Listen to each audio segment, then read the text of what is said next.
Bienvenidos y bienvenidas a Enclave Política, el programa de Telesur que analiza, que reflexiona junto a usted sobre nuestra región. La migración será, dijeron a finales del siglo pasado, el fenómeno social y político más importante y complejo del siglo XXI. Y no solo que no se equivocaron, sino que la realidad supera hoy mismo a esos pronósticos en sus presupuestos básicos. Lo hemos visto desde hace 2 décadas para acá en cada continente del planeta, en sus variadas expresiones y también en sus tragedias. Ahora además se reedita en Centroamérica una imagen dolorosa y dramática de decenas de miles de personas que inician caravanas con el objetivo de llegar a Estados Unidos. ¿Cómo entendemos esto en medio de una pandemia? El temor a morir en medio de la violencia y la pobreza es más fuerte que el que causa el coronavirus. De esto queremos conversar con el analista político Sandino Asturias, con quien nos conectamos a Ciudad de Guatemala y le damos la más cordial bienvenida. Qué gusto tenerlo por acá de nuevo, Sandino. ¿Cómo está usted? Igualmente. Un gran abrazo. Gracias.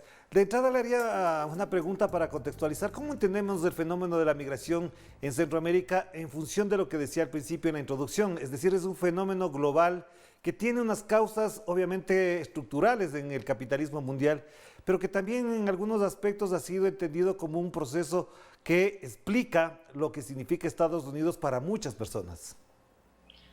Sí, definitivamente la migración o la movilidad social es un fenómeno, podemos decir, natural que a lo largo de la historia ha desarrollado y ha poblado y ha sociedades más relación entre las sociedades. Ha sido más bien la criminalidad, la movilidad social, la que ha empezado fenómenos como la criminalidad y la persecución de la migración, ya visto como un fenómeno delictivo. Totalmente, y esto en las convenciones internacionales,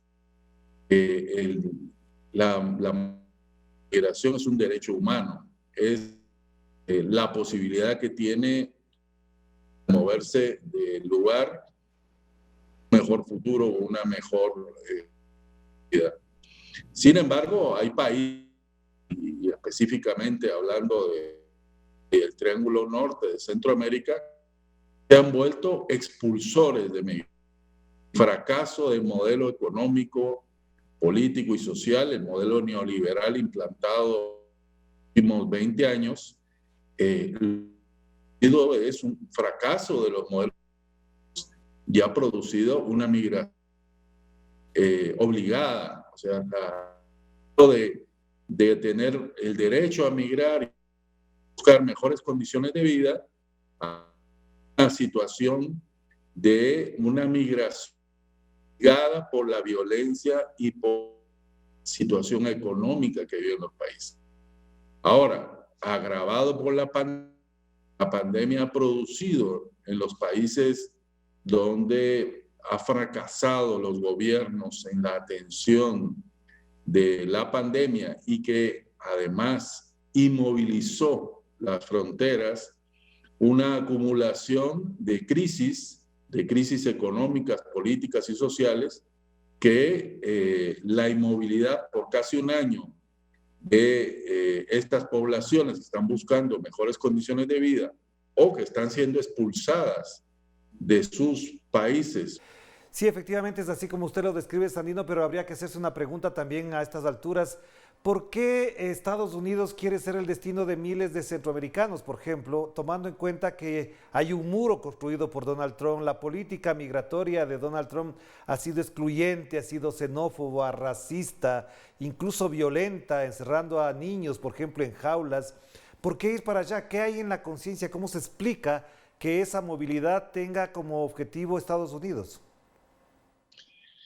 Bueno, yo creo que es un factor histórico, es un factor que de alguna manera el modelo económico que que Estados Unidos plantea en relación a la situación de nuestros países hace que se convierta en un atractivo correr los riesgos. Efectivamente, la política de Estados Unidos en contra de los migrantes ha sido permanente y ha sido además bipartidista. No creo que podamos decir que solo Donald Trump fue contra los migrantes. En tiempo de Obama también tuvimos una política antimigrante muy fuerte.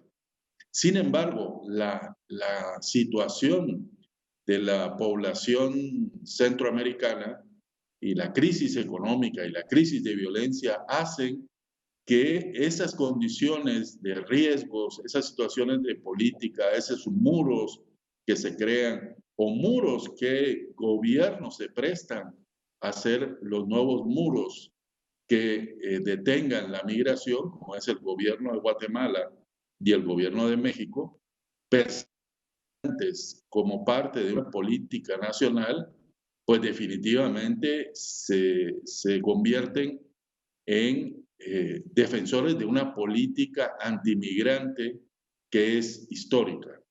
Entonces, definitivamente, la reflexión es qué tan desesperada está la gente para correr tantos riesgos y tener que enfrentar ahora varios muros para llegar a Estados Unidos. Bueno, pues la explicación es que las condiciones en nuestros países son tan terribles que el riesgo se corre, familias enteras, niños, mujeres, familias intentan llegar a ese mal llamado sueño americano porque efectivamente no todos, primero, no todos logran llegar y en segundo lugar, no todos tienen el éxito económico que de alguna manera nos han vendido como parte de el sueño americano. Sin embargo, a los efectos reales de la economía nacional y familiar, se corren el riesgo, se corren estos grandes riesgos porque la gente está desesperada. Claro, pero Sandino, también quisiera ahí que nos explicara un poco más esas causas que están motivando en los últimos tiempos, digamos en los últimos años a Centroamérica para que se produzca este fenómeno. También pasa por lo que usted mencionó, el sistema neoliberal ha ajustado mucho más la economía de cada una de las naciones, ha empobrecido más, pero también una pregunta que siempre se hace cualquier analista es, ¿por qué las élites centroamericanas, guatemaltecas, hondureñas, en general, no generan ni siquiera procesos de entendimiento y de atención inmediata a esas personas? Es decir, generalmente se ve que es una acción desesperada, pero no encontramos una respuesta inmediata. Es decir, no hay un discurso, un relato político que pueda garantizar al menos cierto nivel de esperanza a todas esas personas. Mira, yo creo que la respuesta tiene que ver primero con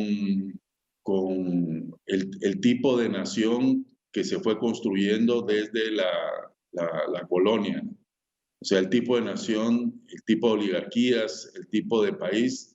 Creo que en el Triángulo Norte estamos prácticamente en una posición de un feudalismo o señores feudales que tratan de ser capitalistas neoliberales. Entonces, aquí se suman todas las versiones del capitalismo salvaje. Aquí hay monopolios, oligopolios, concentración de la riqueza, somos los países más desiguales del mundo. Entonces, evidentemente, esta gente no tiene una visión de nación, no les interesa ni siquiera un desarrollo del capitalismo.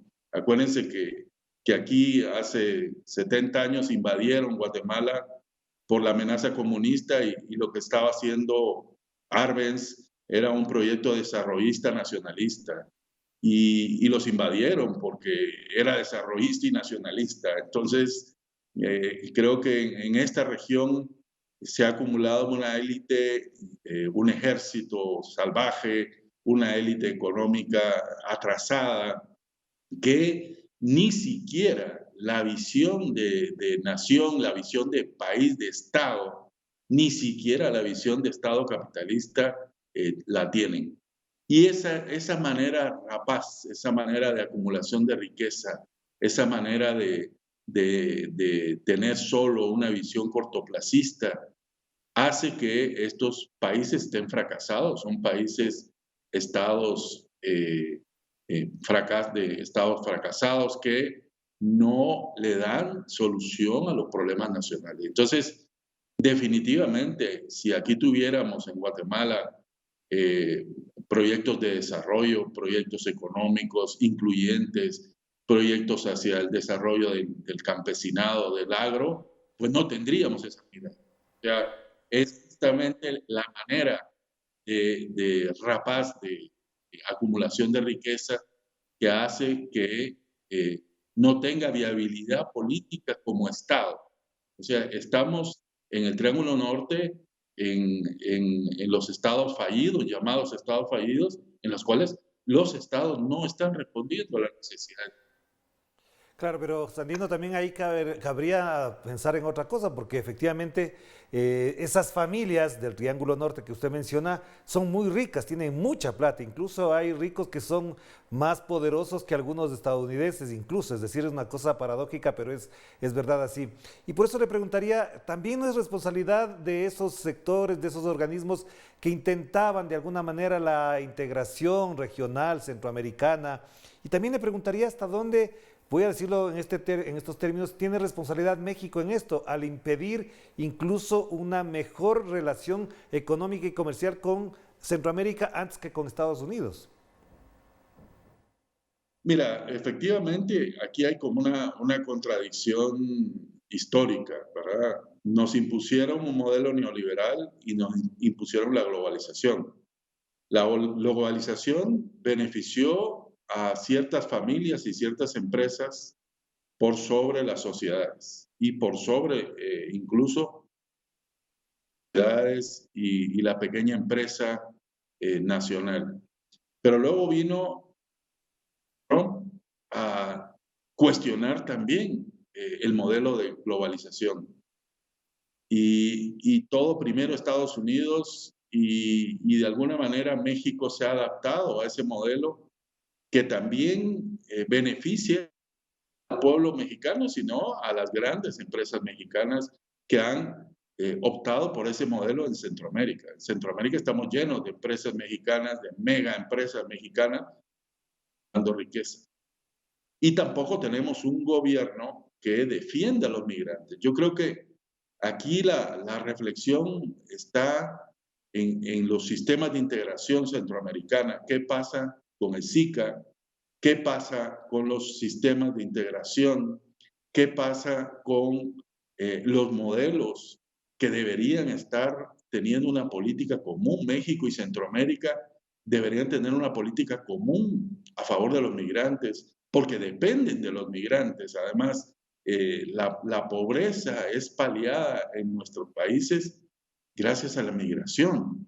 Entonces, es muy contradictorio que los gobiernos estén persiguiendo migrantes y estén reprimiendo migrantes cuando dependen de los migrantes para que los países no terminen de estallar y los países no terminen porque no les dan soluciones y porque justamente los modelos económicos globales siguen acumulando riqueza en las grandes empresas, pero no hay una redistribución de la riqueza a nivel nacional, no hay Estado fuerte, no hay redistribución de la riqueza, no hay proyectos económicos y sociales que beneficien a las mayorías.